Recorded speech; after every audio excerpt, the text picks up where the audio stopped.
নাহমাদুহু ওয়া নুসাল্লি আলা রাসূলিহিল কারীম, আম্মা বাদ। আজ আমরা এমন এক সময়ে বাস করছি যেখানে সুন্নাহ ধীরে ধীরে আমাদের জীবন থেকে হারিয়ে যাচ্ছে। আমরা নিজেদেরকে মুসলিম বলে দাবি করি, রাসূলুল্লাহ সাল্লাল্লাহু আলাইহি ওয়াসাল্লামকে ভালোবাসার কথাও বলি, কিন্তু আমাদের দৈনন্দিন জীবনের কতটুকু তার সুন্নাহ অনুযায়ী পরিচালিত হচ্ছে তা কি আমরা ভেবে দেখেছি? আজকাল আমরা যখন কাউকে সালাম দেই তখন কেবল এক হাত বাড়িয়ে দিয়ে হালকা করে হাত মিলাই। আমরা এটাকেই ইসলামের মুসাফা মনে করি, অথচ বাস্তবে এটি পশ্চিমা সংস্কৃতির একটি রীতি যাকে বলা হয় হ্যান্ডশেক। কিন্তু রাসূলুল্লাহ সাল্লাল্লাহু আলাইহি ওয়াসাল্লামের সুন্নাহ ছিল অন্যরকম। তিনি উভয় হাত দিয়ে অপর মুসলিম ভাইয়ের উভয় হাত ধরে মুসাফা করতেন। বিখ্যাত সাহাবী হযরত আব্দুল্লাহ ইবনে মাসউদ রাদিয়াল্লাহু তাআলা আনহুকে রাসূলুল্লাহ সাল্লাল্লাহু আলাইহি ওয়াসাল্লাম যখন তাশাহুদ শিক্ষা দিচ্ছিলেন তখন তার হাত নবীজি সাল্লাল্লাহু আলাইহি ওয়াসাল্লামের দুই হাতের মাঝেই ছিল। ভাবুন তো, এই সাধারণ একটি সুন্নাহর ফজিলত কত মহান। রাসূল সাল্লাল্লাহু আলাইহি ওয়াসাল্লাম এই ব্যাপারে বলেছেন, দুজন মুসলমান যখন পরস্পরের সাথে সাক্ষাৎ করে মুসাফা করে তখন তারা পৃথক হওয়ার আগেই তাদের গুনাহ সমূহ মাফ করে দেওয়া হয়।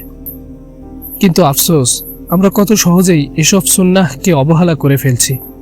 আমাদের জীবনে এমন অসংখ্য ছোট ছোট সুন্নাহ রয়েছে যেগুলোকে আমরা খুব সাধারণ মনে করি, কিন্তু আল্লাহর কাছে তা অত্যন্ত প্রিয়।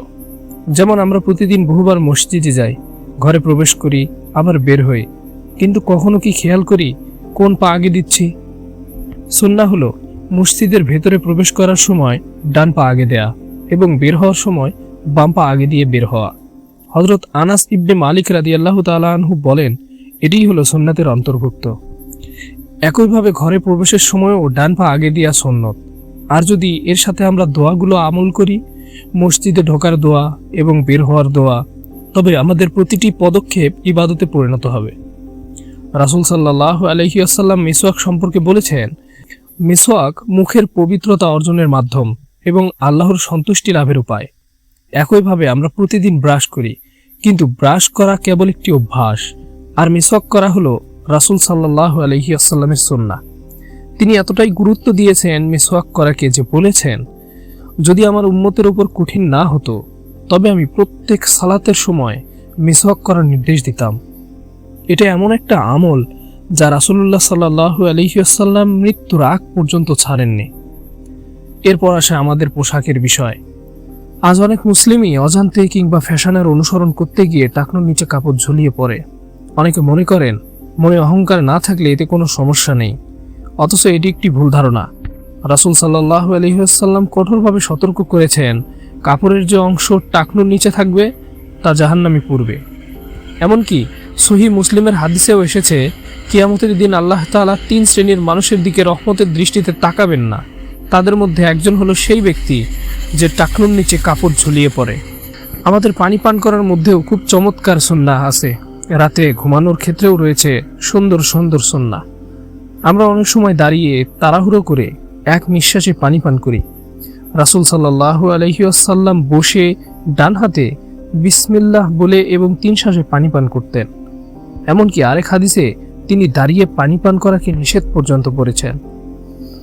এরকম অসংখ্য সুন্নাহ রয়েছে যা আমাদের দৈনন্দিন জীবনের সাথে সম্পর্কিত, যেগুলোকে আমরা অবহেলা করে গুরুত্ব দেই না। আমরা যদি আমাদের প্রতিদিনের ছোট ছোট কাজগুলোকে সুন্নাহ অনুযায়ী সাজিয়ে নিতে পারি, তাহলে আমাদের পুরো জীবনটা ইবাদতে পরিণত হবে। কারণ আল্লাহ তাআলা সূরা হাশরের 7 নম্বর আয়াতে বলেছেন, রাসূল তোমাদের যা দেন তা গ্রহণ করো, আর যা থেকে নিষেধ করেন তা থেকে বিরত থাকো। তাই আসুন, আমরা শুধু মুখে নয়, আমাদের প্রতিটি কাজে, প্রতিটি অভ্যাসে, প্রতিটি পদক্ষেপে রাসূল সাল্লাল্লাহু আলাইহি ওয়াসাল্লামের সুন্নাহকে জীবিত করি। কারণ সুন্নাহ শুধু একটি আমল নয়, এটাই একজন মুমিনের জীবন ব্যবস্থা।